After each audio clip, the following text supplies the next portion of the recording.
नमस्कार, मैं हूं नेहा शुक्ला। हरियाणा में भाजपा जजपा गठबंधन की सरकार 1 साल पूरा कर रही है। इस 1 साल में गठबंधन की सरकार की गाड़ी तमाम दिक्कतों और विपक्ष के अड़ंगों के बावजूद छलांग मारकर चलती रही।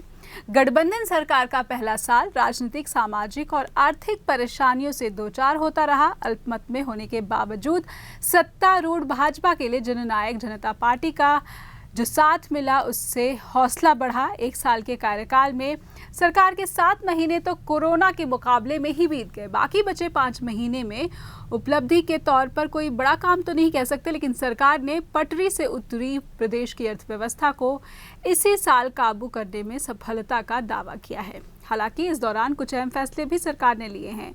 भाजपा जजपा की जो गठबंधन सरकार है उसने 1 साल के कार्यकाल में कई घोटालों को भी अब आंख मूंदे उस पर बैठी रही। लॉकडाउन के दौरान शराब की अवैध बिक्री से जुड़ा घोटाला हो या फिर अनापत्ति प्रमाण पत्र के बिना प्रॉपर्टी की रजिस्ट्रियों में गोलमाल, केंद्रीय पूल के लिए धान से चावल बनाकर देने के काम में गड़बड़ हो या फिर परिवहन विभाग में बसों के परमिट देने में नियमों की अनदेखी, कुल मिलाकर सरकार कई घोटालों के दौरान चलती रही।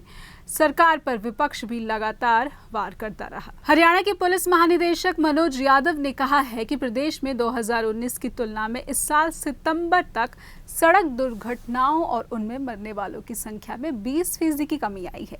पुलिस ने दावा किया है कि सड़क और यातायात संबंधी सख्त नियमों के कारण ही दुर्घटनाओं में गिरावट आई है।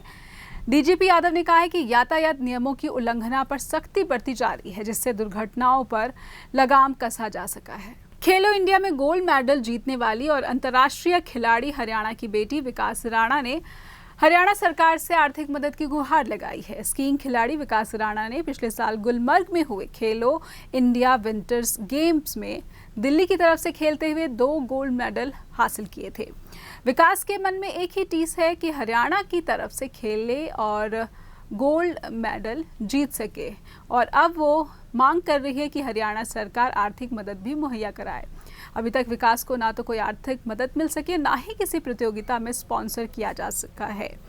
जींद जिले के गांव सुदकैन खुर्द की बेटी विकास ने 2018 में यूरोप की सबसे ऊंची चोटी माउंट एल्ब्रस पर्वत पर 5642 मीटर की ऊंचाई से स्कीइंग की थी।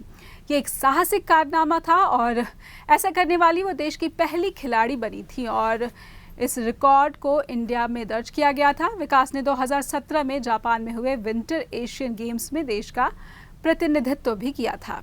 पिछले साल ही गुलमर्ग कश्मीर में हुए खेलो इंडिया विंटर गेम्स में विकास ने दिल्ली की तरफ से खेलते हुए 2 पदक जीते थे। 5 और 10 किलोमीटर नॉर्डिक स्की में गोल्ड मेडल जीते थे। विपरीत हालात से लड़कर चैंपियन बनने वाली विकास की अब ये इच्छा है कि विंटर ओलंपिक्स में वो देश का प्रतिनिधित्व करे, देश के लिए गोल्ड मेडल जीते।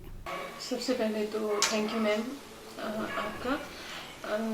मैं हरियाणा से विंटर स्पोर्ट्स की पहली एथलीट हूँ। मैं 2012 से ये गेम कर रही हूँ, बट जो मेरी बेस्ट अचीवमेंट है 2017 में है। 17 में मैंने एशियन खेला है जो जापान में हुआ था। 18 में मेरा सिल्वर मेडल है नेशनल गेम्स में, और 2020 में मेरे 2 गोल्ड मेडल हैं।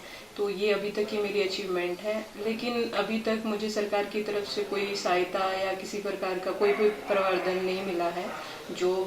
तो मैं सरकार से यही चाहती हूँ, जैसे बाकी समर्स ओलंपिक वाले हमारे खिलाड़ी भाई हैं बहन हैं, उनको जो सुविधाएं मिली हैं उसी तरह मुझे भी दी जाए। जो मान सम्मान उनको दिया जा रहा है तो मुझे भी दिया जाए। और आज तक विंटर ओलंपिक में किसी भी इंडियन गर्ल्स ने क्वालिफाई नहीं किया है। अगर सरकार आगे आके मेरी मदद करती है तो मैं विंटर ओलंपिक क्वालिफाई करना चाहती हूँ और करूँगी, अगर सरकार ने सहयोग दिया।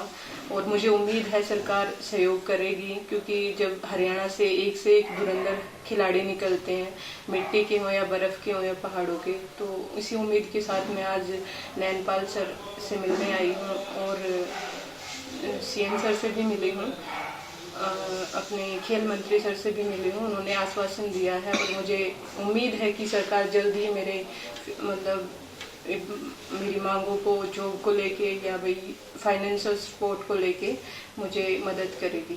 और इस बीच हरियाणा में किसान बिलों के विरोध में किसानों ने जगह जगह प्रधानमंत्री नरेंद्र मोदी और हरियाणा के मुख्यमंत्री और उप मुख्यमंत्री के पुतले फूके। पुलिस ने इस दौरान भिवानी के साथ साथ बहल, तोशाम और सिवानी से 21 किसानों को हिरासत में लिया। किसान सभा ने किसानों को हिरासत में लिए जाने का विरोध किया, निंदा की, चेतावनी दी कि देश भर के विभिन्न किसान संगठन 26 और 27 नवंबर को दिल्ली का घेराव करने जा रहे हैं, जिसमें किसान सभा के सदस्य बढ़ चढ़कर हिस्सा लेंगे।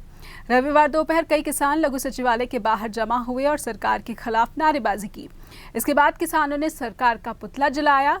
पुतला जलाने के बाद पुलिस कर्मचारियों ने मौके से 11 किसानों को हिरासत में ले लिया, जबकि किसान नेता राकेश आर्य को पुलिस ने सुबह ही हिरासत में ले लिया था। बड़ौदा उपचुनाव में एक दिलचस्प नजारा डिजिटल प्रचार के रूप में देखने को मिल रहा है। बीजेपी और कांग्रेस अब प्रचार के लिए तमाम डिजिटल प्लेटफॉर्म्स का इस्तेमाल कर रही है, चाहे व्हाट्सएप ग्रुप्स हो, फोन पर भेजे जाने वाले एसएमएस हो या फिर वोटर्स तक पहुंचने का कोई दूसरा डिजिटल प्लेटफॉर्म।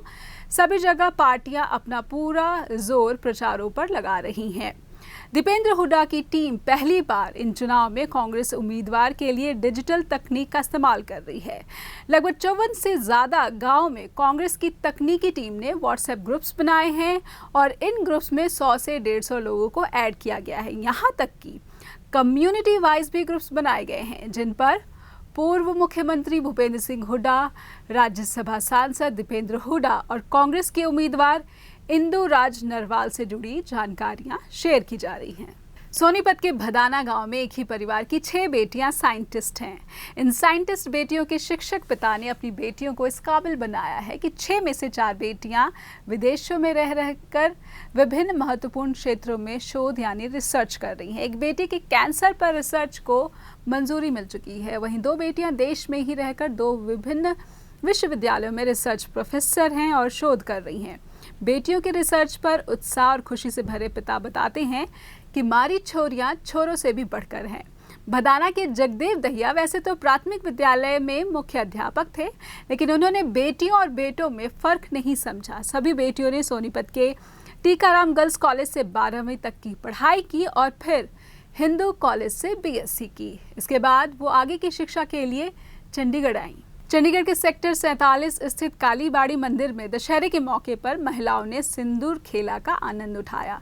दुर्गा पूजा के आखिरी दिन दुर्गा मां के विसर्जन से पहले विवाहित महिलाएं सिंदूर खेला करती हैं। बंगाल की ये परंपरा चंडीगढ़ में भी धूमधाम से मनाई गई। इस दौरान महिलाओं ने एक दूसरे को उनकी सुहाग की लंबी आयु की शुभकामनाएं दी। ऐसी मान्यता है कि मां दुर्गा 9 दिन तक मायके में रहने के बाद ससुराल जाती हैं, इसीलिए बंगाली समुदाय की स्त्रियां इस दिन सिंदूर उत्सव मनाती हैं। फिलहाल इतना ही, नमस्कार।